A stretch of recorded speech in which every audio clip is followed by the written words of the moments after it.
Hello and welcome to the West Yorkshire Football Show. We're here chatting all things Leeds United. I'm Stephen Brown and joining me as ever to discuss everything to do with the Whites. It is Jason Booker. Jason, how are we doing, mate? Very good, my friend. Very good. Glad to be back in full swing.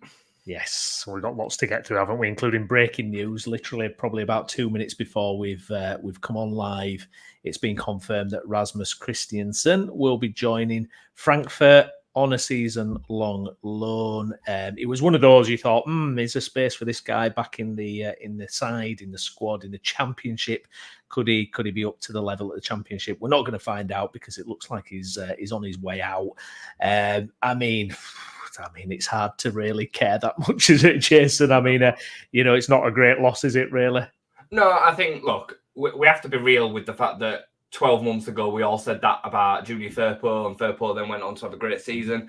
I do think that any player worth the salt at the top division in Italy, top division in Germany, and the top division in the Premier League, because people have all seen Rasmus to be good enough to play in them divisions, he probably would have been fine in the Championship, if I'm honest.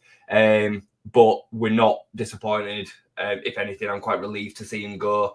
I will be, I feel very similar to Wober in that case, in that I think the right thing for to happen with him is for him to go, just because of the feeling and whatnot around it.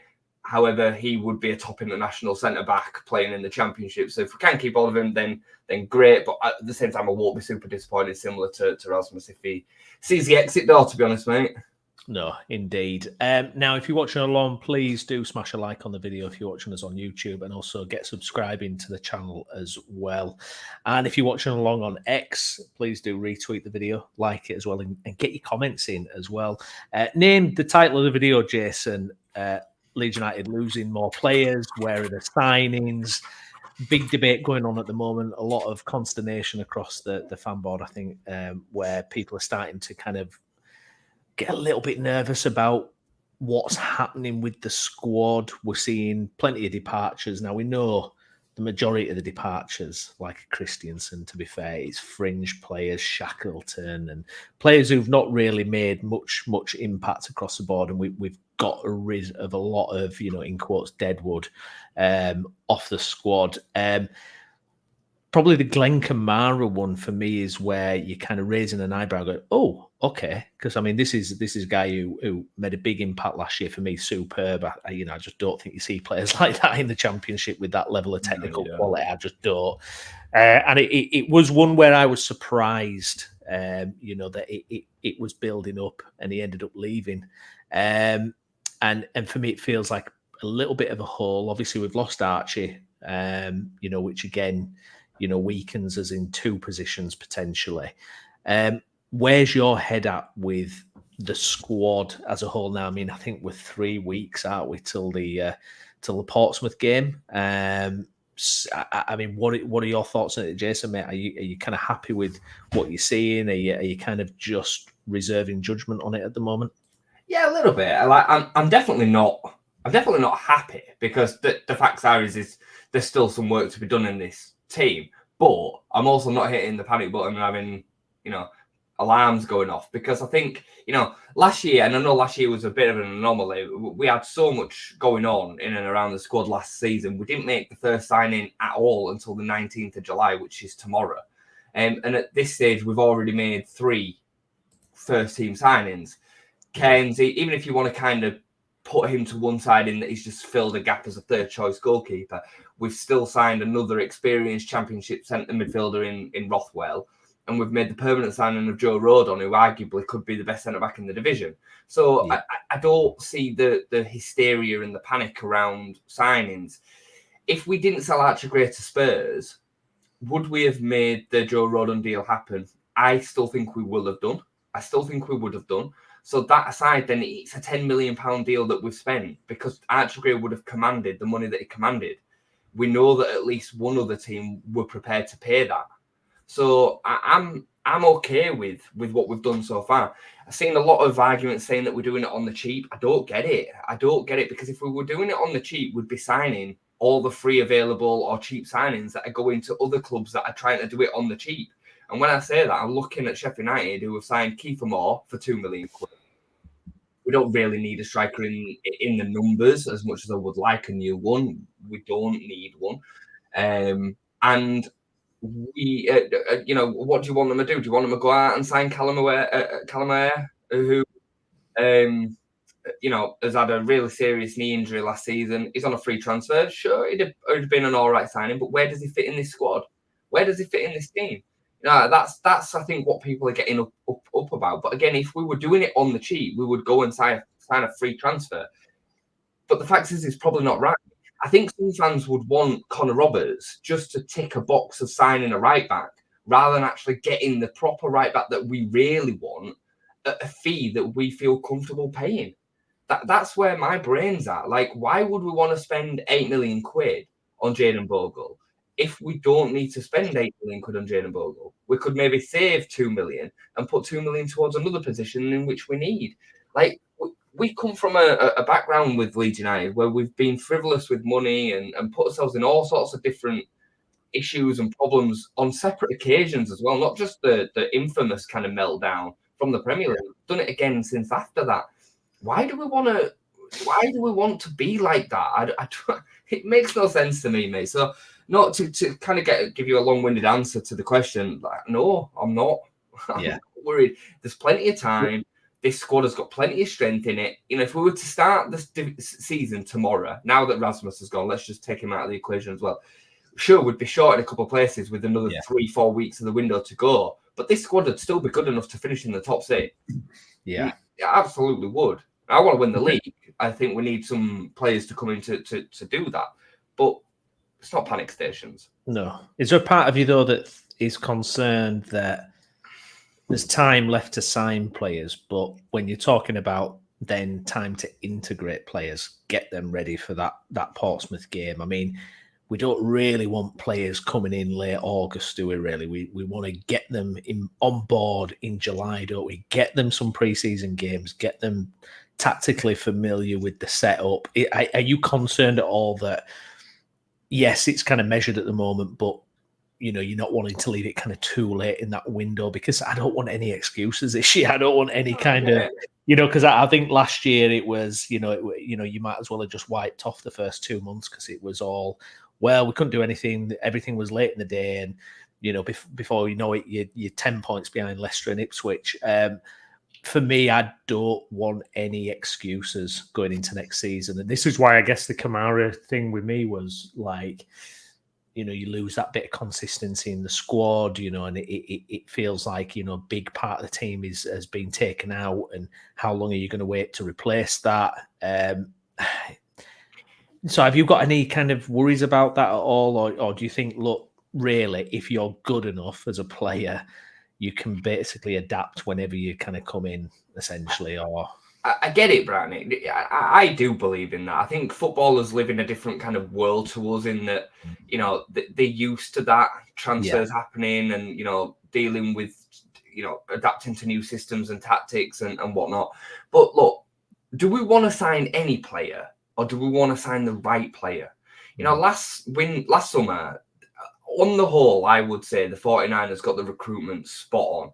We've all said pretty much overall that the squad building was pretty good. Pretty much every transfer that came through the doors was at least a 6 or a 7 as a minimum, and some were higher than that. I'd say with the exception of Jed Spence, which ended up being a bit of a flop. But he was the right profile on paper. He was, plenty of Leeds fans were saying, "Oh, it's the best right back in the division" when we signed him.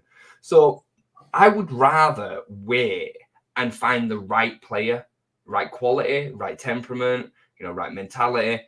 If that takes a little bit longer, I would rather that than just sign Connor Roberts because he's available, or just sign whoever because he's available. And I think that's where some of the Leeds fans are finding themselves in at the moment, is they just want anybody. They just want to sign him. But they don't really want that, because when we signed Rothwell, the reaction to that was, "Oh, that's a bit boring." You know what I mean? It's not really a sexy signing. So I just think it's wanting shiny new toys and people being very quick to panic over any news that they hear. The fact is, most of the things that people are hearing are not true anyway. We're hearing Summerville to Rennes, and then people are getting like flustered because he's liked a picture of Glenn Kamara signing for Rennes. Like, come on, like grow up, you know. So I'm just not. I see the strength of the squad. I think I made this point before we came on air. I think what a lot of people are kind of failing to acknowledge is this squad as it is going to be stronger than it was last season. The individuals that are within it at the moment. So I would expect to see even more from Joe Rodon. I'd expect to see even more from Ethan Ampadu. I'd expect to see even more from Ilya Gruev, Dan James, you know, even Chris Summerville, who was Championship Player of the Season last season. He's not just going to stagnate at the level that he gave last season. He's going to be better. I'd expect to see more from Yo Perot. You know, so this team is going to elevate. These players that are within this system are going to get better. They're not just going to all stagnate. So, and it was already good enough to finish us with 90 points. Now, what I said previous to us coming on was you throw in the additions of Wober and Aronson into that mix as well. You've got two serious Championship level players there. Now, I think Wober will end up going, but we know that Aronson's going to be staying. And regardless of what you think of him at Premier League level, this lad's a top player. For a Championship level, he should absolutely cook it. So I'm just not. I don't get the hysteria. We sold Glenn Kamara, who I think was probably a little bit left wing, and Archie Gray for 40 million quid. That's it from the first team. Everybody else that's gone was either surplus to requirements or not here last year. Yeah, indeed. Is there any part of you, though, that just... hi, Nige. Welcome along, mate. Is there a part of you that thinks so? Because I guess what I'm worried about as well is, and I don't really know what they can even do about this, to be perfectly honest, but teams get desperate as they get towards the back end of the window. Now, obviously, recruitment and, you know, teams try not to get into a situation where they panic. But I mean, I'm looking at a team like Brentford, who seem a bit all over the place at the moment, recruitment-wise. You know, if that deal comes in for Rutter, 50 million, Brighton or someone, and, you know, it's the 28th of August, Nonto, you know, same with Everton, that deal finally gets thrashed out, and then all of a sudden PSG come in with an offer for Summerville. You know, all of a sudden you're kind of decimated right towards the back end of the window. I've got a little bit kind of a worry about that, because I just think there's that risk to do it, and then how the hell do you replace them in the short time? Well, you can't do anything. You can't do anything. That's the luxury. Four wingers just in case. Exactly. That's the luxury of missing out on promotion and being a Championship team, Brownie. What do you do about that? You can't sign 4 players just in case they go out. The facts are is most players worth the salt at the top end of the Championship would be saying, well, am I going to play because Cree's here? Or am I going to play because Dan James is here? And they won't sign anyway. So, you're absolutely right that that's a concern, but that's a position that all Championship teams are in, especially the good ones, the ones that have got good players. I think there'll come a point where there will be absolutely no going back for Rutter, James, and you know, probably the other attacking players. I think Summerville will probably have that door open right to the end of the window. I expect that. That's just, and I think it's the right thing. I think it's fair. I don't think it's fair to say to Summerville, right, if the deal's not in by 20th, regardless of whether we get 40 million on the table for us, we're just going to reject it. I think they could do that. I think they were prepared to do that last summer. I don't think they're going to be prepared to do that with the wrong players this time round. I think the need for the PSR to look right is probably pushing enough. But I do believe that they'd go out and replace them players. You know, and I also think, you know, with the introduction of Mateo Joseph into more first team minutes this season, which I think is clear as day that is going to be a thing. And there's going to be additions. Like we don't need, like we're not just going to have no more signings. It's not just. Imagine there was no more signings. It's just not going to be. It's not going to be. We'll change his tune if that does happen. Of course, like look. Things are going to change, and if we got to the end of the window and we'd sold Summerville, Rutter, and Nonto, and we've not signed anybody, then I'm going to be freaking out. And you best believe I'll be like, right, okay, I was wrong. But right now, the 49ers haven't shown us that. All they've done is sell dead wood and sell Archie Gray for £40 million profit, which I think was unrejectable at the stage that we're at with the PSR situation for the previous 3 years. I don't think the money came in for Summerville like they expected. I believe that was the case. And Glenn Kamara, they've doubled the money on him. they've made profit on him. There's all sorts of figures flying around because Rangers got a percentage back and whatnot. But I don't believe that Glenn Kamara was ever Daniel Farke's first choice. That the transfer went on for too long last summer. Late, wasn't it? Yeah. It went on and on and on, this rumbling in the background, and he's very likely that he was in a similar situation to what Connor Roberts finds himself in now. That he was second choice, the first choice target didn't come off, and then we went to Glenn Kamara and said, right, we'll make it happen. And that's why I think we're so okay with this transfer happening. You know, the option to go to Stade Rennais came up again. Glenn Kamara probably won against the move. And we've made profit on it, and Daniel Farke can go and replace that profile in the midfield. Yeah, indeed. Yeah, absolutely. Evening, Johnny. Welcome along, mate. Nige, defence looking really thin now. 49ers need to get some recruitment done. 3 weeks to the season starts. Well, that's what's on everyone's minds, isn't it? Is it that thin? Like, the right-back spot, sure, we've got a problem. Yeah, Rasmus is now gone. Yeah. Right-back's a problem. We haven't got a right-back. Totally not to get that, but is it that much thinner than it was last season? So you have to deal with it as it is now, right? So we've lost Cooper, which still hasn't been announced, by the way, which is mental. We'll get to that, I'm sure, at some point. But we've lost Cooper and we've lost Cresswell and we've gained Wober. Pascal Struijk is now back in first team training. We didn't have him since January last year, so you can basically he's basically replacing Liam Cooper. So Liam Cooper and Wober have replaced Cresswell and Cooper. Sorry. Pascal Struijk and Wober have replaced Cooper and Cresswell. Right? So with the exception of the right-back spot, we're not like really thin. We're not as thin as what you're probably thinking. And if we've got an issue at centre-back, Ethan Ampadu will go back in there again. Yeah. You know what I mean? Well, so that's the thing, isn't it? Yeah, absolutely. Because you don't need, I mean, it's been proved last year, you don't need really 4 out-and-out centre-backs, do you, in the squad? I mean, Cooper and Cresswell did nothing really, did the last season. Cooper, a few appearances here and there, but with Ampadu, I think you probably need Struijk, Rodon, and Wober if he stays. And if Wober goes, another one in. And then, it's like, Ethan, sorry, mate, you're back in defence. You're back in there. Yeah, you can't have 4 first-choice centre-backs in the Championship. You can't, because they're not just going to sit there when they're on the bench if they feel that they're good enough. Look what's happened with Charlie Cresswell this summer and the whole of last season. That was exactly the situation that you can't have. You have to supplement certain positions, especially defensive positions, especially the centre-backs, because you don't substitute centre-backs in. It's not like you bring a centre-back on to change a game and they've then got an opportunity to influence the game and then earn that starting spot. Your team has to be suffering really badly, really, to take that spot.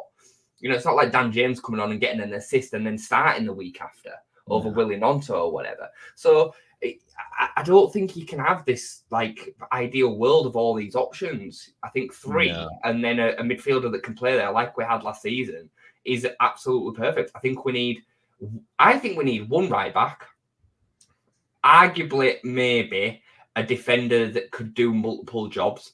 So somebody that can play left back, centre back, or right back. Byron can play both full backs. He's not going to play week in, week out. If Wober stays, Wober can play left back and centre back as well. So 1 right back would probably be enough to then, and if he's a good right back, if he's going to be a player that is out and out as per our target in Jayden Bogle, he'd start in every single team in the Championship. So I don't think we've got as many gaps as what you're thinking. I think we've got a big glaring gap in midfield. I still think we need 1 midfielder. And I'd still like another 10. And then maybe a couple of utility players that bulk out the squad to make the overall squad better. So people to replace the people that were on the bench last season that couldn't really make the difference. And then it depends on the other movements, doesn't it? If a Summerville goes, we replace him. If a Nonto goes, we replace him. Yeah, absolutely. Disabled Team TV says here, Summerville will go, Nonto will go too. I agree with that, by the way. I think they both will go. I think so, yeah. It seems to be heading that way, doesn't it? Mark, thanks for your comment, mate. 4 players in at least as a minimum. Yeah, this is the thing, isn't it? Just before we go on to the next one, did you see and hear about Archie Gray's debut for Tottenham. The thing is, Of course. it's only Hearts though. Like people make it out, it's like chill. I mean, he did play at centre back. To be fair to him as well, I'm like, wow, we didn't know you had that in your locker. But Hearts are League One standard. Like, and that's not being disrespectful. Do you remember our friendly against them last year? Yeah, they were. I mean, wow. It's not being disrespectful. They are League One level, and when Archie played against League One opposition, he made them look like mincemeat last season as well.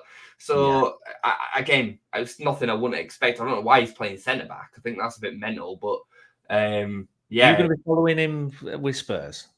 I hope he does well. I'll be. I mean, I'm not going to lie. If he's playing for Spurs in the Premier League, and they beat Arsenal or something, and Archie Gray scores the winner, I'm going to be a little bit gutted. I'm not going to lie. I'm going to be like, what he could have done for us a little bit. You can't help it in a way, can you? When it's kind of, it feels a little bit like, he should still be with us in a way. Of course. I'm just really pragmatic about it because it's what happens when you miss out on promotion and you've got these players. Like, what are you supposed to do? Again, I made the point before I came on that no other club in the Championship would be able to reject £40 million for a player. They just wouldn't. And players of the similar kind of ilk, I think if they're not playing for a Leeds United, don't command as high of a fee. I don't think if Archie Gray came through at Coventry or Blackburn, we made the example of Wharton. I don't think they're getting 40 million for a 17-year-old. I think they're getting 20, 25.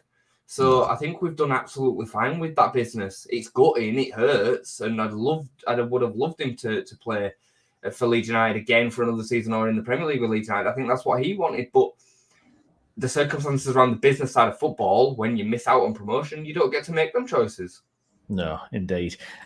We did kind of touch on this, but Disabled TV has asked, Jason, will these players who eventually come in suffer with not having a pre-season? They're having a pre-season with the current teams.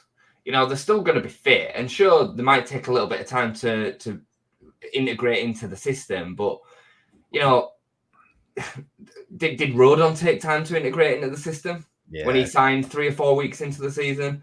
Glenn Kamara signed late, and he seamlessly came in. I think it's a bit overrated, if I'm honest. This isn't a Bielsa system where they need 3 months to integrate into it. You know what I mean? Like it's not the same. So I'm not overly. I prefer it if the way here now. It's just not realistic, though, is it? No way is it realistic, is it? It's just not going to happen, is it? Again, it's not Football Manager where you just get all your ducks in a row right at the beginning of the window, and then everything's rosy for pre-season. It's just don't work like that. There's so many moving parts in these deals, and if you want good players, which we all do, guess what? Other clubs want them too, and the club that they're likely at don't want them to move. So they need to get a replacement. That's what's probably going on with Bogle right now, really. It's probably not the transfer fee that's the sticking point. It's probably the fact that they're trying to get a replacement in before they then let him go. And that's how these things work. It's dominoes. That's how it goes, isn't it? Now, I agree with you, Browney. Can't afford to lose August again and end up scratching around at the end of the winter. Nonto and Summerville will also go, in my opinion. Well, let's get into Just let me say on that, like, just because I'm kind of defending this angle of it at the moment, doesn't mean that I'm going to also give the season the excuse. I don't think they have the excuse either. I don't think Farke has it. I think regardless of whether the squad is fully prepared or not, doesn't give him an excuse to then not get points on the board, because I think this squad will still be strong enough and ready enough come game one that they should be picking up points. Because guess what? Not everybody else is prepared either. They're all going through this situation. Now, last summer, they weren't going through it to the severity that we were. And I got the excuses last summer. I think they were fair. But this season, regardless of whether the squad is fully ready or not, there is none of them excuses. I agree with you completely. Yeah, indeed. Let's get into some of the specifics of certain deals and links and rumours. I mean, Jayden Bogle, let's start there. I mean, this is a guy, obviously, he had a lot of potential, still very young, has come down with Sheffield United. I mean, is this kind of the level that you would be happy with if we get this deal done? Yeah, I mean, he's one of the best Championship right-backs. He's without a doubt in the top 3 or 4 Championship right-backs. I would probably put it on a parity with signing Aarons last summer. If that deal had gone through, I think it'd have been of that kind of level. I think he's bottom end Premier League, top end Championship. I think he's very good going forward. I think defensively I've seen the evidence of him struggling, but I think that's a modern day fullback. I think Junior Firpo's in exactly the same mould as that, and he's 23, so he's got plenty of time to develop. I'm not in the camp just throw £7 million at it if that's not what Leeds value him at.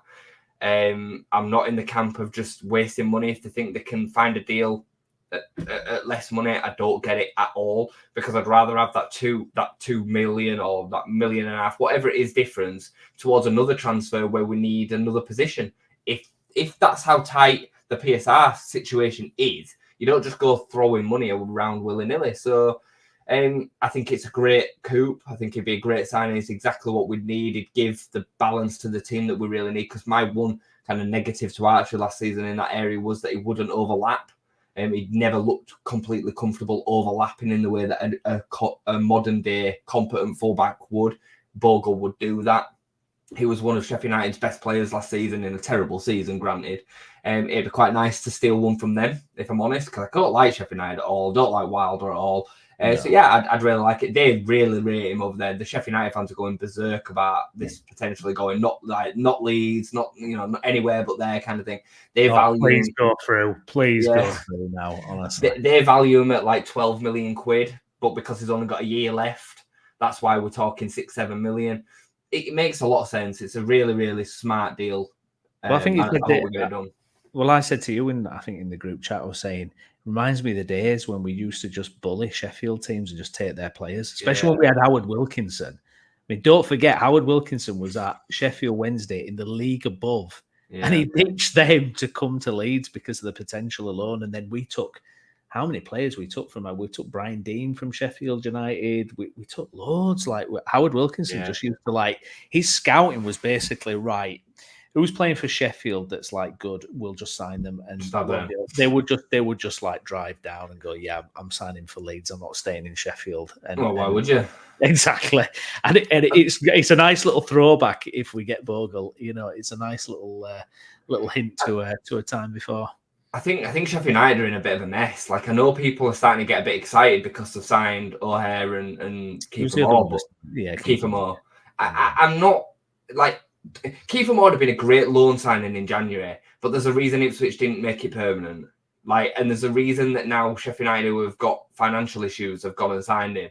And same for Callum O'Hare. Callum O'Hare had Premier League interest. That it cooled. It didn't go there. And Sheffield United have made a free transfer signing for him.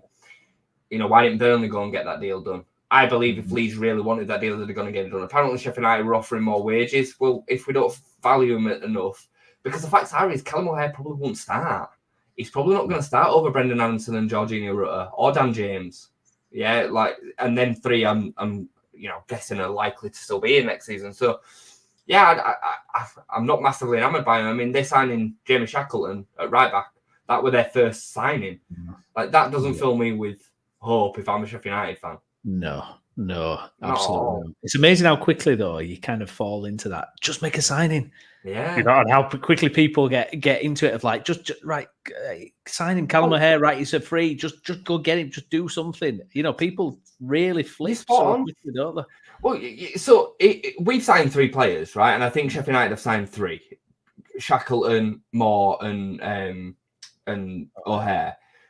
Can you imagine if we'd have signed our version of Jamie Shackleton?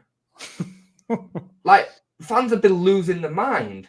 Yeah. But you'll see them same fans being going, oh, Sheffield United are doing business. Yeah, they're signing Jamie Shackleton. That's not being disrespectful. It's just the truth. There's a utility. People would have moaned if we'd have kept Shackleton as well. They would have done. They did. What are we doing? They did moan that we'd offered him a contract, and I was saying, well, don't be so quick to just get rid of everybody. If we can keep him on lower terms, keep him around the squad, then great. But now they're the same people that were like, we've got no depth in the squad, we've got no right backs. It just makes no sense. Sign Jamie Shackleton back. Yeah.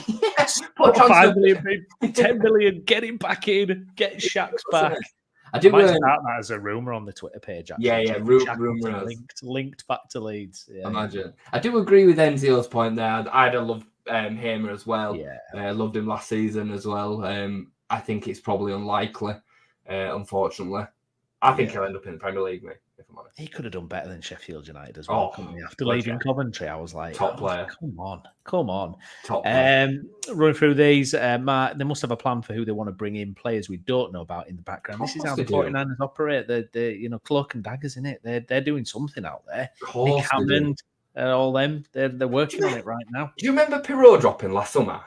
I remember we were chatting during the day, and it literally dropped out of nowhere. And that were a big. There'd been whispers, but I think more of it was just Leeds have been relegated. Pirot's the top scorer in the Championship. Put 2 and 2 together. I think that's a lot of what it was. But the actual signing of it came out of absolute nowhere. So, and the same for the Rothwell deal the other day. You know, the journalists got hold of it and said it'd be within 48 hours, and it came out 3 hours later. Like, they don't have a clue, mate. They don't have a clue. The best that we've got right now is the ITKs on Wacko, which is another ball game altogether right now, isn't it? So, and then you get a lot of fake ones coming from that, then, don't you? That's the only problem. Yeah. They get one right, and then God knows what else comes. Max also added Schmodix would be my big buy as well. Just Rothwell, I mean, what do you make on that signing? Because you know, I've read a couple of pieces, journalists potentially hinting that it's a Kamara replacement and expecting potentially him to get more minutes than maybe people think of him more as a squad player. He's certainly just a squad player at Southampton. You look at his appearances, definitely was just a squad player.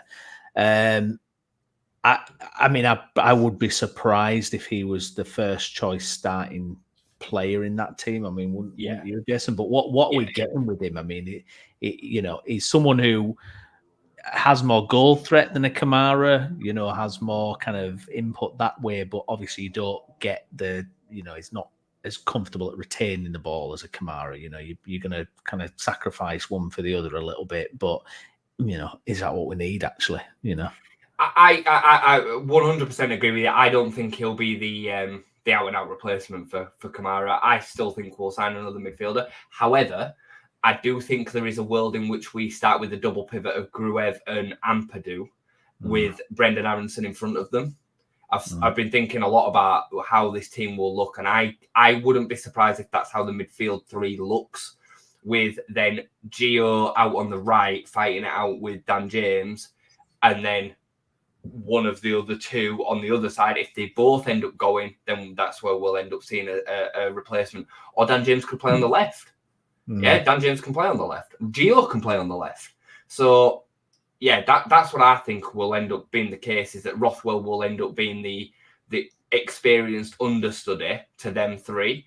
And you'll see him come into the games where perhaps we don't need two DMs. So maybe Gruev will come out and Rothwell will go in there. Or Rothwell will come on to change games. Or he might even play some games in a midfield three. And Rothwell will play with both of them. Aronson will come out and they'll play with him a little bit, because he has got the capabilities to do the deep line playmaker role as well. I think he's better than Kamara at driving with the ball. He's better in carrying the ball past players. Kamara was very silky in tight spots, but he wouldn't beat two or three players. No. That wasn't his game. His game was ball retention. Rothwell will get you more goals. I think he'll get you more assists. So I think it's just a smart signing, but I would be surprised if he's starting week in, week out. I would. I don't think is that player. On the back of that, do you think we're going for the same setup as last year, tight formation, that kind of, you know, similar thing again? Or, I mean, there was rumours, you know, is it going to be 2 number 10s that we're going to try, and, you know, maybe that kind of thing? Because immediately when you were saying that team, I'm thinking then, okay, what about the forward position, you know, out of Bamford, Joseph, Pirot, you know, what goes on there a little bit as well? It's a real fascinating one, because, I mean, I've been, again, thinking, what do you do if Wober does stay? What do you do then? Because you can't have Wober and Struijk both sitting on, one of them sitting on the bench. They're not. So do you play 3 at the back? And do you have Firpo and Bogle, for instance, out in the wing back positions, because that suit them both perfectly, and then two tens. So you've got options and availabilities, haven't you? And I mean, I think we were going to come on to this a little bit later, but I think the propaganda with Mateo Joseph is really interesting. I heard yesterday that he'd selected a squad number that was of a first team nature. I'm guessing it's not going to be number 9 because I can't imagine that Pat will have given that up. But if he has, if it comes out that Mateo Joseph has got the number 9, maybe he has been guaranteed, look, that's your position. That is yours to lose. I thought I don't know if you've heard it, the interview that he gave, I thought was brilliant. He'd had 3 or 4 days off. He will back in. You can tell he's on it. Like he really, really wants that spot. For me, he's looked at the level for a while. He looks like a man now as well. Like he's built into his body, and I'm conscious. I was very cautious of giving him the 9 spot towards the back end of last season when we really needed a bit of experience. I didn't think that was the right time. But from the first game of this season, I've got no problem if Mateo Joseph is leading the line. No problem. Give him 5 games and say, right, that is your position to lose. Now, look, if Patrick or Yoel come into that position and make it their own, then unfortunately that's your bad. But you've got the shirt, it's yours. And then, if you lose your position, you've got opportunity, you're going to have to fight for it to get back in. I got no problem with that because you've got time to put it right early on in the season.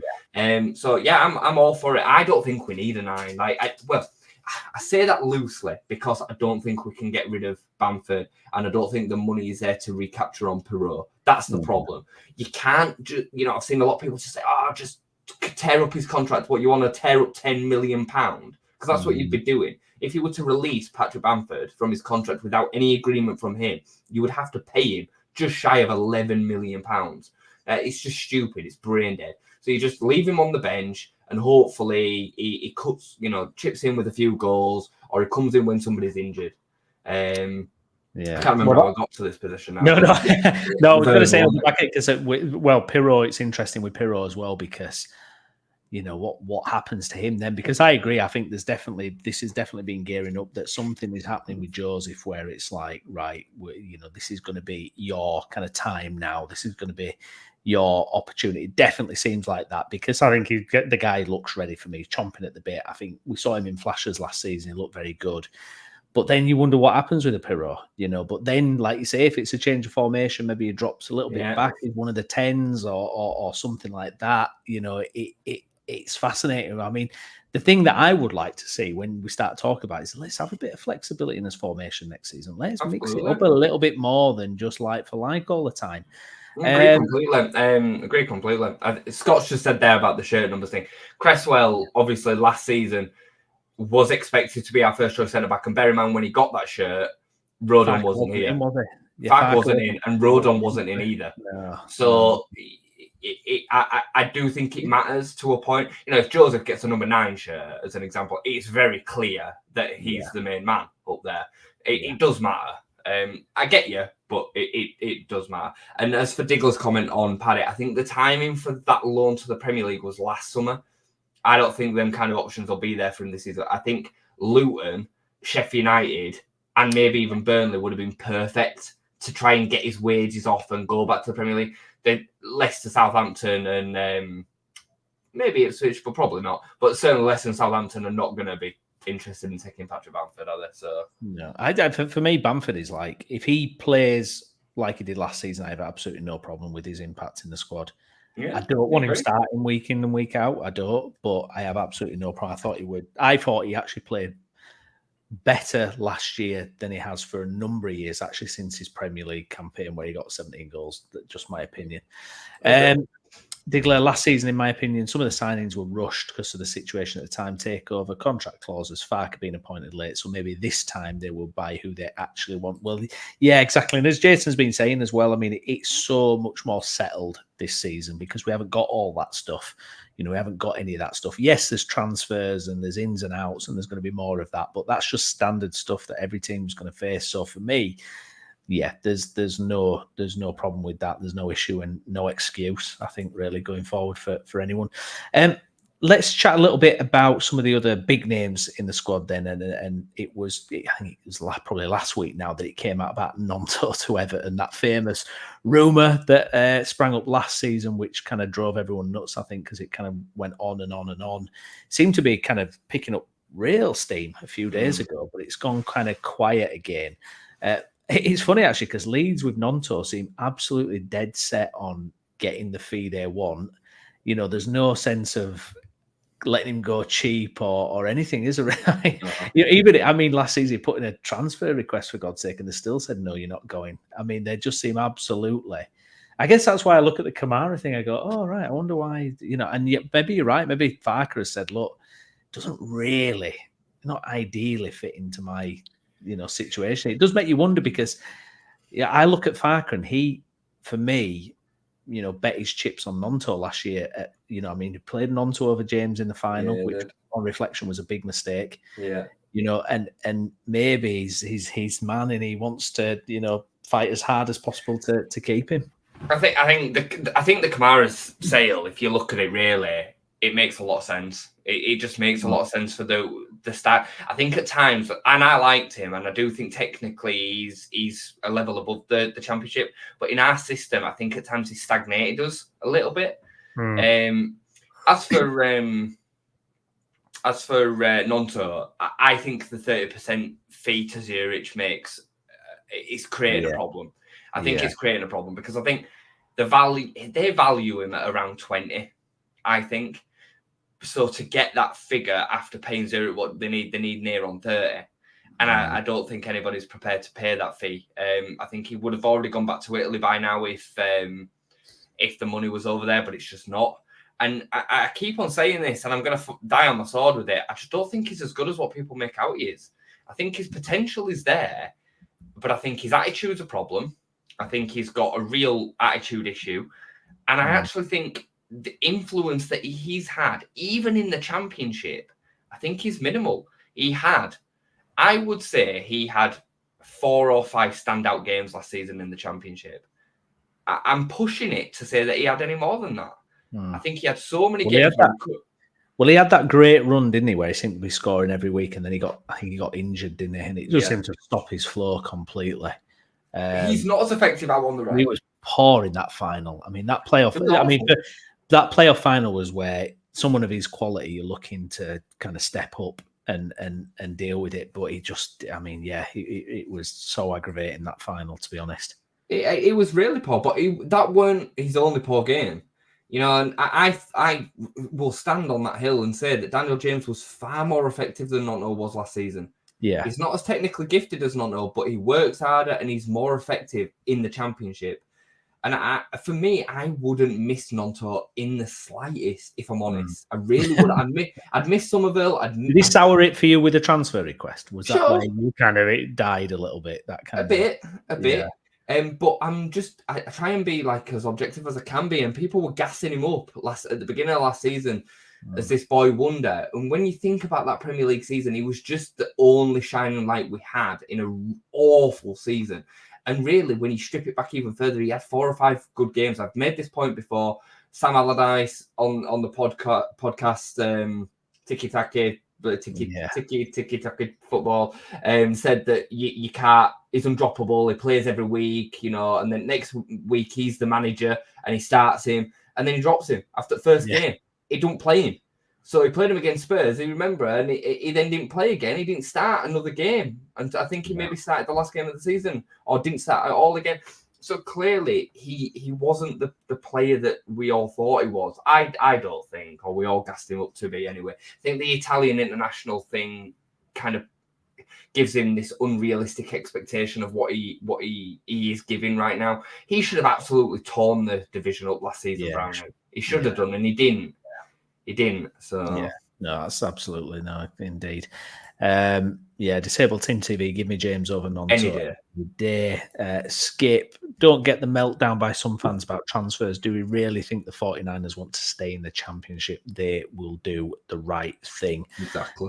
And Mark, don't think Nonto played that well last season. Very average when found out.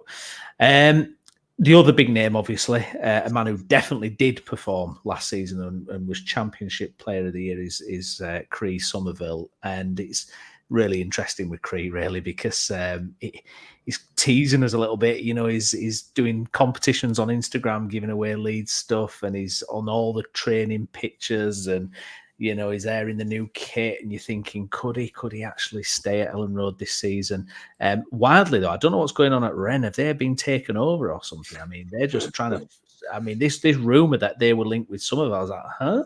There's no money in French football. But apparently a link there, I don't know how realistic or serious it is. I mean, it sounds awful, but I think if Summerville goes, he goes to maybe a team that's maybe doing a little bit more than Rennes. No offence to any Rennes fans watching out there, but I'm expecting one of the bigger boys. But the Summerville one's interesting, isn't it, Jason? Because we don't have to sell now. We don't, that fee, has got to be something. I mean, for Championship Player of the Year, if we've sold Archie Gray for 40 million, I mean, what figure are the club looking at for a Summerville? I think the English tax makes a difference to Archie, and him being a few years younger. Yeah. But I get your point completely. Yeah. At the same time, Summerville's an attacker, and attackers always command a little bit more. I think that the money situation, PSR and whatnot, is making this deal really, really tricky for a lot of teams. I think there's a lot of suitors, but I do think that a lot feel like they've probably got their hands tied or moving on potential of the other options. I do think there's a world in which he stays. I don't think he will, but I do think there is a world in which he does. I would imagine that they would much prefer to get rid of Nonto for 20 million or 25 million and keep Summerville unless he offers 40, 45 million. Silly money. And I think Rutter's the same kettle of fish. Cost of the transfer fee involved in Rutter's coming to Leeds, I think it's going to take 50, 60 million to take him away from that, because I think they're going to want to make £30 million profit. Yeah. Otherwise, it just doesn't make sense on PSR for PSR purposes. So, yeah, I don't begrudge Cree anything, if I'm honest. No. Last season, he absolutely carried us at times. I think he's far too good for the Championship now. I think he's ready for the Premier League or ready for top division football, wherever he decides to go. And for me, the way that he's conducting himself, he's happy in training. You can tell he's not kicking up any fuss. The word is that he's not kicking up any fuss. No. If he goes and the club, because they are very, very obvious with the way that players leave our club right now. Like if they like him, they're like, "Oh, Glenn Kamara, thank you so much for your, for your service at Leeds United." And if it's a player that Diego Llorente, has left the chat. That's literally it, isn't it? So. Yeah, I think if he goes with the right reaction, he'd have my blessing, if I'm honest. I don't expect any player too good for the Championship to just stay because it's my club. I just don't. No, I think with Summerville as well, I think he's had a bad rap because it's like, I think there's been hints about attitude problems. I've given him some of it. Yeah. I mean, Marsh said he were a bad trainer and whatnot and all this, but I mean, come on. I mean, this guy could have kicked up an almighty fuss. There's even grief about, he was on Instagram with he had like some, I don't know what it was. He'd like done a reel or something and it was a bit flash and it was like, whatever. I've seen that, But Leeds fans are going, I don't like that. Yeah. It's like, look, if he performs on the pitch and he's not kicking up a fuss to leave, what do you want? Not everybody can be like a Stuart Dallas type or a Bamford type or a Cooper type. People have different personalities, especially when you're an attacking, creative 22-year-old. Come on. With the world at your feet. Why are we slagging him off? It don't make sense. I think Summerville and Rutter last season were perfect examples of really mature young men who just got their heads down after a really difficult, especially for Gio, after a really difficult few months and just got on with it and thought, I'm going to take this as an opportunity to show what I can do. Yeah. I thought they were both excellent, for that last season. And sure, towards the end of the season, playoff final, disappointing and all the rest of it. But the young lads as well, they are young lads, inexperienced, played a massive part. I couldn't agree with you more, mate. I could not agree with you more. I think Summerville is conducting himself perfectly. And I was one of them previously that questioned his attitude prior to relegation anyway. For me, nothing but good things to say, nothing but blessings. And I don't imagine that he'll kick up a fuss. Imagine what he must have thought when Sinistera did what he did on deadline day last season. Exactly. And he just got his head down and just be like, no, I'm the man. I'm gonna take responsibility for this. Playing against Rotherham and Huddersfield Town and just not even like blinking an eye, just that's fine, I'll go and do that. Let's get into some comments and Digley. If Everton pay at least 25 million, I would sell Nonto because being honest, he doesn't want to be here and Everton would love to have him. Scott, thanks for your comment, mate. Gruev and Kamara could both command a position in the team, but their style of play, which both were similar in, should really only allow one of that kind in any starting 11. We were playing both. I guess that's what you touched on, Jason, as well. It's kind of a little bit what we saw in the final as well, wasn't it, against Southampton? It was like them two kind of passing the ball to each other, and there was just no kind of penetration or going forward at all, was it? It was just kind of a little bit keep ball, wasn't it? I can imagine in whatever system we set up with this season, if it is going to be Gruev and Ampadu with then Aronson in front, like I kind of suggested, Aronson likes to take the ball on the half turn and drive at players. That's what he's really good at. And I can see that working, and I can see that in playing this system. So that penetration will come from him. And he will even drop deeper to try and make that happen. If you think about some of his good moments in a Leeds shirt, that's what it looked like. Yeah. He would pick the ball up in them positions and drive through players. So I think Brendan Aronson is the replacement really for Kamara, but it just didn't. It's going to look and feel different. And I think Rutter will be the replacement for Summerville or Nonto, or potentially both of them on one wing and Dan James on the other, or rotation with then said another player. I do imagine that we'll end up having to sign another winger. So yeah, that's how I see it, mate. Yeah, indeed. Diddley, it would make my year for Rutter and Cree stay at Leeds. I mean, if they stay at Leeds, just if we lose or drop points, sack Farker. I'm sorry, but that talent is ridiculous. You just if we're not 15 points clear by November, something's gone horribly wrong with that squad. The thing is, again, though, Brownie, this is why we need to get out of this mindset of we're not signing players. Because while we're keeping them big stars, that's as good as signing any player we could wish to sign. We said this last summer. We said exactly this last summer, keeping the likes of Summerville, Sinistera at the time, and some of the others was just as big as signing any player that we could sign, because we can't replace them with that quality. No. Just can't. There isn't a single player that we could go out and sign that would be as good as Chris Summerville. No. There just isn't. No, there's not. Scott gone quite on Wober. Do you think he will be staying and playing for Leeds in this coming season? I mean, we've kind of touched on it. I mean, I would love it. That level of quality and that level of option. I mean, I agree with you, Jason. I don't know where it all fits together if you've got someone like that. But I don't think he will. I think like Rasmus, it'll come out that he's buggered off back to the Bundesliga or something. He's the one that I have the most trouble with, because I really don't like him as a person. I think he's the biggest snake of them all. The whole on the wall last season, he was the photograph. I think 6 months, wasn't it? 6 weeks came in January. It were going to be Daniel Farke's captain. No, you know what though, right? Oh, the fact that it came in January, it doesn't bother me so much. If we got relegated and we're like, look, I'm really sorry, this hasn't worked out in the way that I wanted it to. I want to go to the Euros. I need to be playing in top flight. I'm really sorry. I'm going. This is contracts in my clauses in my contract. Sorry, I'm going. I could handle that, because I think respect, fine, fair play, like Brendan Aronson did, like some of the others did. I ain't got a massive problem with that, because I see they're a footballer and that's their career, that's their profession, that's their income, that's their aspirations. There's a fair case to say that regardless of how Wober played this season, if he was in the Championship, he wouldn't have been in Ralph Rangnick's team. But he had a great season in the Bundesliga and made the quarterfinals of the Euros or whatever. So I ain't got a problem with that.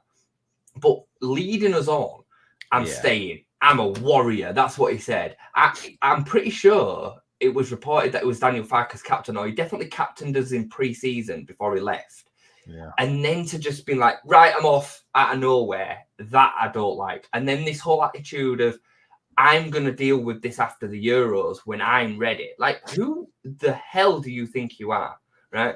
But that aside, he's a fantastic defender at this level. He's a very, very good defender at this level. Yeah. So for me, I want the results. So if we have to keep him because the 15 million that we want isn't there, then fine. He has to integrate back in, because otherwise he loses a year of his career, doesn't he? He's not just going to sit in reserves for a year.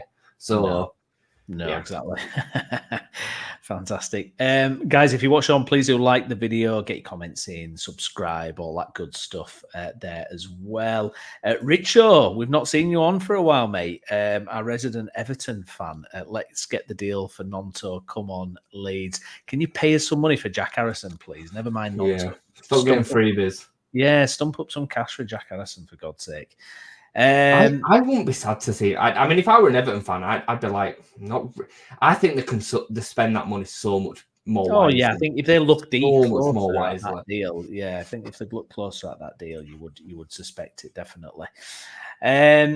Enzio, you could have one holding midfielder, Ampadu with Rothwell and Aronson. That would give us a fair bit of energy and dynamism in the midfield. And that's the thing. I mean, that word dynamism, I mean, it definitely feels like that was, for me, was lacking at times last season. It's hard to be critical of a 90-point season. You can't say too much went wrong, but at times it did feel like it lacked a bit of that, certainly.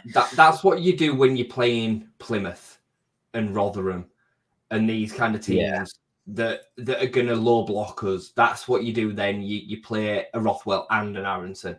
This is why I think Rothwell will always be that rotation choice, because I think when you're playing, especially away from home against teams that are going to be a bit more expressive, I can imagine it Gruev and Ampadu having good control over the midfield. And I do think Ampadu can do a little bit of that progressive stuff as well. I think Ampadu is actually far better at that progressing the ball than he sometimes. I think he did a better job of it at centre back than we saw him doing the centre midfield, because he had that bit more space in front of him. So it'll be interesting to see, because Ampadu in midfield is going to be like a new signing next season. We haven't seen him in midfield since November? November last year. So yeah, absolutely. And one kind of new addition to the squad that probably has gone a little bit under the radar, and someone you know a little bit about as well, and can no doubt kind of wax lyrical about him, is Charlie Crew as well, who kind of comparable to Archie Gray. And there's actually a video going round. I think it's from, I don't know, it's like a player's presentation, and they're asking, the senior players, who are you excited about in the youth ranks? And a lot of them do say Charlie Crew. Midfield player. Why should we be excited that he's now looks a part of this first team squad? I mean, he's a huge prospect. I mean, to make your first team international debut before you've made your first team club debut says what Wales think about him at that level.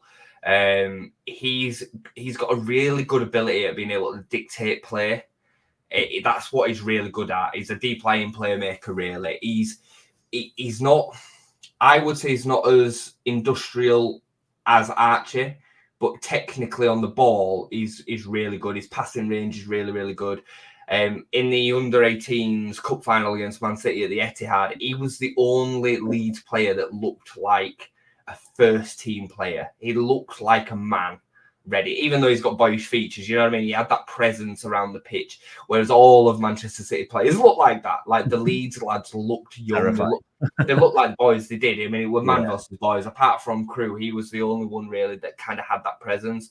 I think it's an interesting kind of debate, but I do think Leeds fans need to just temper their expectations a little bit. He's not going to be playing 52 games like Archie Gray did last season. No. I think he's probably going to get minutes, though. I think he's going to get more minutes than maybe some people expected. 4-year deal, signed pretty much on the back of the Archie move. I'm excited. I always like left-footed midfielders. I just think left-footeds are quite a rare breed in the midfield, and we've got a couple of them with him and Gruev. He'll pick a pass. He'll get assists. He has not quite to the level, but he's got a passing range of Calvin. That's what he's good at. Spraying them left and right. So yeah, it's going to be an exciting one for him, mate. And he's definitely a midfield option. Danny Thacker may have looked at it and just thought we don't need another midfielder because we've got him as a fourth choice option, which is, if he's ready, he's ready. Yeah, Scott asks here, can he put a tackle in as well, Crew? Has he got that side to him as well, Jace, or is he? He would be more the sweeper. I wouldn't put him in the realms of because Archie could put a tackle in, couldn't he? Yeah. And obviously Calvin could, and players like that. Gruev, Ampadu can. They're who I would say are big tacklers. That's not what I would say his game is, but he's very intelligent. His positioning's really, really good. He'll pick up a lot of loose balls before the opponents even got there. Yeah. Interestingly enough, another kind of signing, I suppose, came through as well. And what makes it very interesting is that Charlie Cresswell's brother, Alfie Cresswell, has signed a professional contract with the club. He's signed a 3-year deal. Interesting, because you always think, is there going to be a fallout with the family and Leeds and all this kind of thing? Clearly football. not. It's football and it's different. Alfie Cresswell signed up, 3-year deal. I mean, is this someone we should be excited about? I mean, could you see it going, working out a little bit better than it has for Charlie, possibly? I'll be honest with you, I've not seen loads of him. Obviously, I'm in and around the system and whatnot, and we see and hear all sorts of different stuff. I've seen him maybe 2 or 3 times. He's a centre-back exactly the same. The only thing I will say about Alfie is he's a bit smaller. He's not the towering presence that Charlie is, but he's got time to grow yet. He's 16, I think. 17. 17. So he's still got a little bit of time to kind of develop into that, but he's certainly not a towering centre-back like Charlie is. But he's probably a bit quicker. He's got the potential to be a bit quicker. He's better with the ball at his feet, or to the relative kind of level that he is anyway. So yeah, it won't make any difference, mate. I saw somebody mention earlier, I thought it was really funny, that the Leeds United conveyor belt is like the Camino clones in Star Wars. You know how you've got Archie's gone out of the building and Harry's just like coming and then you've got Charlie go out of the building and you've got Alpha just coming in. Like, it's just these clones of one. All with the same haircuts and everything, isn't it? Yeah, just get another one going. Have you seen the pictures of Harry coming out this week? He's literally the spitting image of Archie. He looks just like him. It's great. Well, that's what I found. I was like, he's a striker, because you almost expect him to have like the same kind of, I don't know, physical way of playing like a central midfielder. You can't imagine him being a striker, because you just think you're right, identical to Archie. Yeah. Like, it is absolutely mad. We made his first team debut, didn't he? 15. Well, it's 15, isn't it? He made his first team debut in the pre-season game against Lincoln the other day. Did that Harry, 15-year-old. Like, it's nuts, isn't it? It's crazy. It is. Let's keep him. Let's get back to the Premier League. Let's keep him. Come on. Harry versus Archie. Oh. In the Premier League, imagine. Oh. And then when we get into Europe, we can have a little Cresswell versus Cresswell in like the Europa League or something in a few years. That'd be nice, mate. That'd be nice. Something else I just wanted to kind of cover off with you, as well as the season kind of is not too far away now, and that is the pressure of promotion. I mean, that is kind of where my head is at with it now. I think it's, I actually, just kind of going through everything on stream, I do feel a lot more positive about it. I've got to say, take some credit for that. Me through a bit of Leeds therapy, and I feel, you know what? Actually, we've got all the ingredients to do what we need to do. And look, make no mistake about it, it's got to be promotion this season, because I think we're in risk if we don't, of becoming in that kind of mediocre championship team again that we were for so long. I think there's just been so much premature negativity. Yes. Like, I'm all for jumping on when there's a problem. And when like I said, if we get to the end of the window, sure, it'll be too late then, but getting stressed about it beforehand ain't going to change it anyway. And right now, we are just so premature with bolting, with the negativity. There's still a lot to be positive about. The fact that Summerville just didn't go out the door the day after the end of the season, or whoever, and the signs and the things that we're seeing are pretty good. We've filled a couple of holes as and when this has happened. We've made good money and good profit. That can't be to be stressed about, Browney. And there's so much time on his hands. I'm glad that I've kind of given you a little bit of reassurance, because I think we need it. I think we've heard so much negativity, and like I said, the Leeds fans are just so quick to be like, we're not signing anybody, but without actually thinking about what that actually means. Go out and sign the right players, not just any player. We need to get it spot on. Is Daniel Jebison the right player, Jason? That's a link that's come there. So he left Sheffield United, and then he's been signed to Bournemouth. Yeah. So, and then what is it going to be, a potential loan or something? Yeah. So it's a bit of a weird one with Jefferson, because from what I heard, we wanted to sign him permanently to kind of come in as a under 23 option. Could challenge for the first team. I think he played like 3 games for Sheffield United in the Premier League last season after I think he came through their youth ranks, if I remember rightly. Right.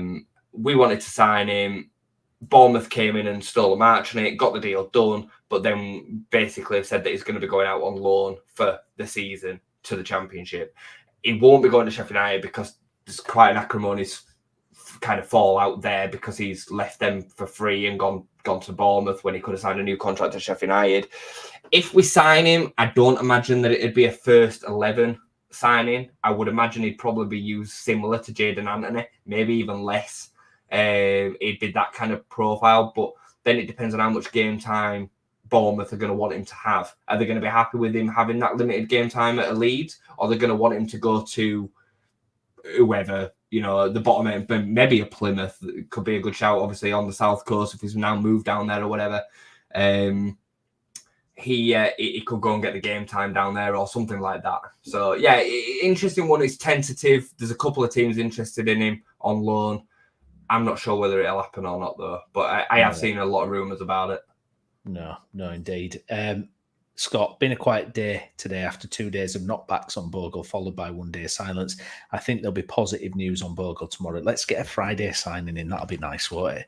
Nice Friday signing, set us up, and we can do it that way. In terms of the friendlies and everything coming up then, let me have a look, because do you know what? It's just with the Euros, it's kind of taken all the attention, hasn't it? So let's see what we've got. So we've got Harrogate tomorrow.